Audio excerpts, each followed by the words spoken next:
சரி நீ தூங்கு என்று அவன் வீட்டிற்கு பாதி வழி வரை அனுப்பிவிட்டு திரும்பினேன். விளக்குகள் அனைத்து துயின்று கொண்டிருந்தன வீடுகள். தனித்து மாடி மீது விளக்கொலியும் அறை ஒன்று. உற்று பார்த்து கொண்டிருந்தது அனைத்தையும். அந்த இரவை பார்த்து கொண்டிருக்கும் ஏதோ ஒன்றின் கண் அது. அந்த ஏதோ ஒன்றை பார்த்து கொண்டிருக்கும் இரவின் கண்ணும் அதுவே. நிச்சயமாய் இரவை கடக்க முனையும் வாகனம் ஒன்று விளக்கொலி அல்ல.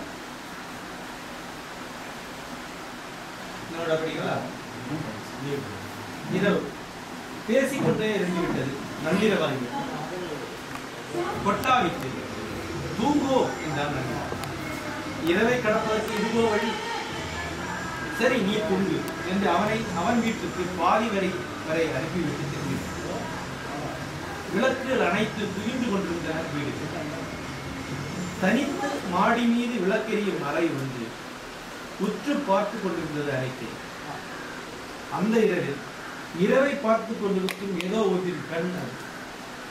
அந்த ஏதோ ஒன்றை பார்த்து கொண்டிருக்கும் இரவின் கண்ணும் அது. நிச்சயமாய் இரவை கடக்க முனையும் வாகனம் ஒன்றின் விளக்கொலி அல்ல.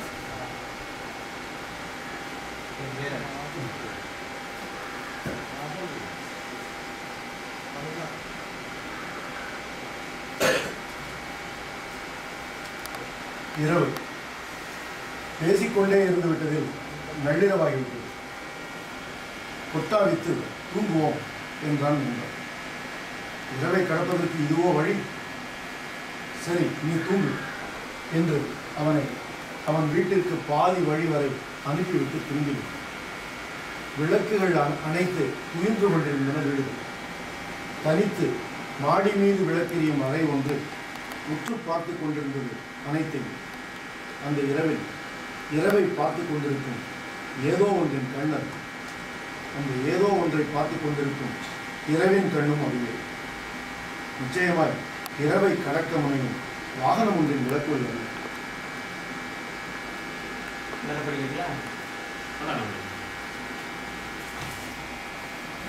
இரவு பேசிக்கொண்டே இருந்து விட்டதில் நள்ளிரவாகிவிட்டது.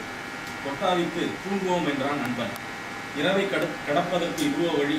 சரி நீ தூங்கு என்று அவன் வீட்டுக்கு பாதி வழி வரை அனுப்பிவிட்டு திரும்பினேன். விளக்குகள் அனைத்து துயின்று கொண்டிருந்தன வீடுகள். தனித்து மாடி மீது விளக்கெரியும் அறை ஒன்று. உற்று பார்த்து கொண்டிருந்தது அனைத்தையும். இந்த இரவை பார்த்து கொண்டிருக்கும் ஏதோ ஒன்றின் கண் அது. அந்த ஏதோ ஒன்றை பார்த்து கொண்டிருக்கும் இரவின் கண்ணும் அதுவே. நிச்சயமாய் இரவை கடக்க முனையும் வாகனம் ஒன்றின் விளக்கொலி அல்ல. படிக்க வேண்டிய அவசரம் பிளைனா தான் இருக்கு.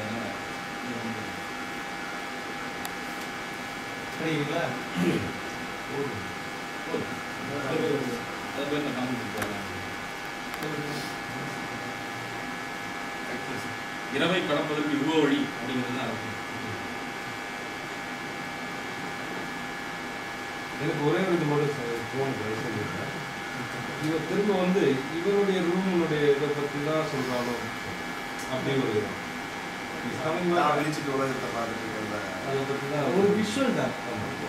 எப்பவுமே போய்ட்ரியில் ஒரு ப்ராடக்ட் விஷுவல் ஸ்டோரி. இப்போ இமேஜ்ங்கிற வார்த்தையை சொல்லுவாங்க. இவனோட டிஃபரன்ஸ் இருக்கும். அது விஷுவலாக இருக்கணும். அது விஷுவலாக இமேஜ் இருக்குங்கிறது ஒரு டிஃபரன்ஸ். ஆனால் மாடர்ன் போய்ட்ரியில் ஒட்டுமொத்தமாக மீனிங் கிரியேட் பண்ணக்கூடிய ஒரு பாயிண்ட் இருக்குல்ல. அது எல்லாத்தையுமே ஒட்டுமொத்தமாக போய்ட்ரிக் இமேஜ் தான் சொல்லுவாங்க. இங்கே அடிக்கடி எல்லாத்தையுமே ஒட்டுமொத்தமாக இமேஜ் சொல்லக்கூடிய ஒரு மீனிங் அதிகமாக ஏதோ ஒரு அர்த்தத்தை கொடுக்கக்கூடிய ஒரு ஸ்ட்ரக்சர் இருக்குல்ல. அது மீனிங் அப்போ அப்படி பார்க்கும்போது வயலின் ஸ்டிங்கில் ஒரு சவுண்டு ஒரு இமேஜ் தான். அது ஆர்ட் எல்லாமே இமேஜினால் ஆனது. Visual image, audio image, mental image எல்லாம் ஆர்ட் தான்.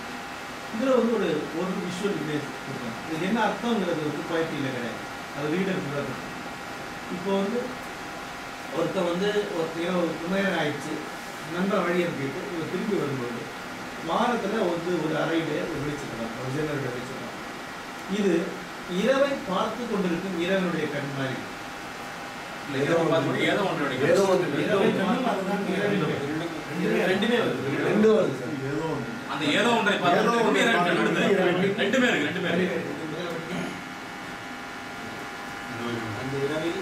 பார்த்து கொண்டிருக்கும் ஏதோ ஒன்றின் கண் அது.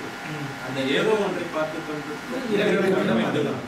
அந்த இரவை கடக்க முனையும் இரவை பார்த்துட்டு இருக்க ஏதோ ஒன்றுடைய கண்ணு மாதிரி அந்த வெள்ளை. அந்த ஏதோ ஒன்றை பார்க்கக்கூடிய இரவுடைய கண்ணு மாதிரி இது. இரவு ஒரு முகமா எடுத்துக்கிட்டீங்கன்னா அந்த இரவுடைய கண்ணு. இந்த பக்கம் என்ன சத்தமாக அந்த பக்கம் மாடியிலிருந்து கீழே இருட்ட பார்க்குறாரு. சாதாரண ப்ராக்டிக்கலான ஒரு விஷுவலைசேஷன். இது ஒரு சிம்பாலிக்காக அதை எடுத்து பார்த்தீங்கன்னா இரவை பார்த்து கொண்டிருக்கக்கூடிய ஏதோ ஒன்றுங்கிறது முழுக்க வாசனுடைய கற்பனை விடப்பட்டு அது வந்து ஒரு காங்கிரீட்டாக அதை ஃபில் பண்ணிக்கிட்டு இல்லை. அது என்னவா இருக்கலாம், இருக்கு இருக்கலாம், வந்து ஏதோ ஒன்று வச்சுக்க சும்மா ஒரு தனிமையை பார்த்து கொண்டு இரவுடைய கண், இரவை பார்த்துட்டு தனிமையுடைய கண் அப்படின்னு அது கண்டிப்பாக இரவை தாண்டிட்டு இருக்கக்கூடிய ஏதோ ஒன்று. ஆமாம், வாகனத்தின் வாகனம்னா ஏதோ ஒரு அந்த ரூம் வந்து ஒரு வாகனம்னா அது இரவு மேல இருந்து போயிட்டு இருக்கு என்று சொல்ல முடியும். இப்போ வந்து அப்படி நம்ம பார்க்குறோம், கண்ணை மட்டும் பார்க்குறோம். அந்த கண்ணு வந்து அப்படி எல்லா சுற்றி இருக்கிற எல்லா வெளியும் பார்த்துட்டு இருக்கிற மாதிரி இருக்கும். அப்போ நான் வெளியோட அந்த கண்ணை சேர்த்து பார்க்கும்போது அந்த கண் வந்து வெளியோட ஒரு பகுதியாயிருது. அப்போ அது வந்து ஏதோ பார்க்குற மாதிரி தோணுது.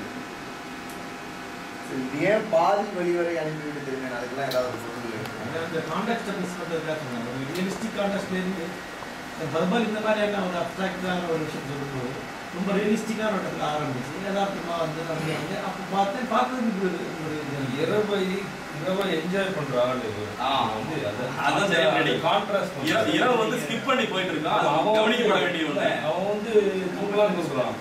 நீ தூங்கலாம் அவன் முழுவடி கூட அவன் கொண்டு விட வரல. நீ பாதியில போட அப்படின்னு சொல்லிட்டு அவன் திரும்ப அது மலையாளத்தில் வரையணும். வந்து நான் நினைக்கிறேன்னா தூங்குறேன்னு தூக்கத்துக்கு அலோவ் பண்ணிடுறாரு. சரி தூங்கு அப்படின்றாரு. அதுதான் வந்து பாதி வழி விட்டுட்டேன்.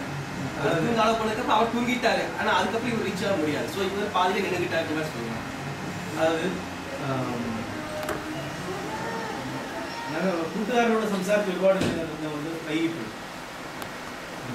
എന്നാൽ നമുക്ക് ഉറങ്ങാം എന്ന് അവൻ പറയും. രാത്രിയെ കഴിക്കാനുള്ള മാർഗം ഉറങ്ങുക മാത്രമാണ്. അവനെ പകുതി വഴി വരയ്ക്ക് വീട്ടിലേക്ക് നീ ഉറങ്ങുക എന്ന് അവനെ വഴി അയച്ചു വിട്ട് ഞാൻ മടങ്ങി. അപ്പോൾ തുറന്നിരിക്കുന്ന ഒരു